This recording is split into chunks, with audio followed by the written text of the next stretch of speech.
Second half అసలు first half జరిగేదంటే second half ఏముంది, లోపల ఏమి లేదు, డొల్ల మొత్తం డొల్ల. మిస్టర్ బచ్చన్ జరిగలేదు, సినిమా బాగాలేదు, routine screen play pattern main routine. Dialogues అసలు రవితేజ తగ్గట్టు లేదు సినిమా.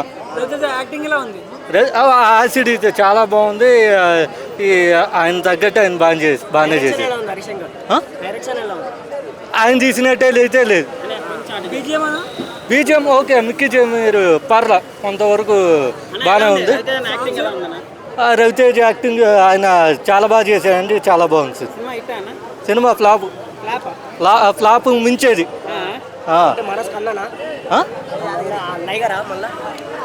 లైగర్ అంత కాదు కానీ ఇది ఓకే, కాస్త పర్లేదు. లైగర్ అంత కాదు, వన్ టైం వాచ్, ఒకసారి చూడొచ్చు. హీరోయిన్ కోసం అయితే చూడొచ్చు, అంటే ఫ్యాన్స్ కాబట్టి కొంచెం రవితేజ ఆయన కోసం అలాగా చూస్తారు, కానీ హీరోయిన్ కోసం అయితే చూడొచ్చు. సాంగ్స్ చాలా బాగుంది. సాంగ్స్లో మాత్రం హరిశంకర్ నాకు కనిపించాడు, కానీ స్క్రీన్ ప్లేలో మాత్రం నాకు అసలు హరిశంకర్ కనిపించలే.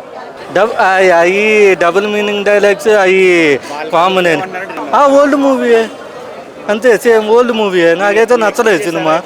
అంటే ఇప్పుడు అలా చెప్పాలి, ఇప్పుడు చిరంజీవి గారి సినిమా మొన్న వాల్తేరు వీరు ఎలా ఉంది, పాత చిరంజీవి గారిని చూసినట్టు ఉంది. ఇప్పుడు ఇది కూడా అలాగే ఎక్స్పెక్ట్ చేశాను అయితే. అంటే చూడొద్దు వద్దురా అంటే చూస్తాను అన్నాడు, ఎంత దిగింది, బయటికి రావడానికి టైం పడుతుంది అంతే. బాగాలేదు, లోపల ఏం లేదు, డొల్ల ఏమి లేదు. ఆయన చాలా బాగా చేశారండి, ఆయన చాలా బాగుంది.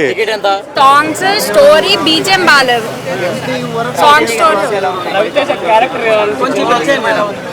రవితేజ లుక్ బాగున్నాయి, హీరోయిన్ బాగుంది, బట్ స్టోరీ కొంచెం వీక్ అనిపిస్తుంది, కొంచెం సోదిలా అనిపిస్తుంది.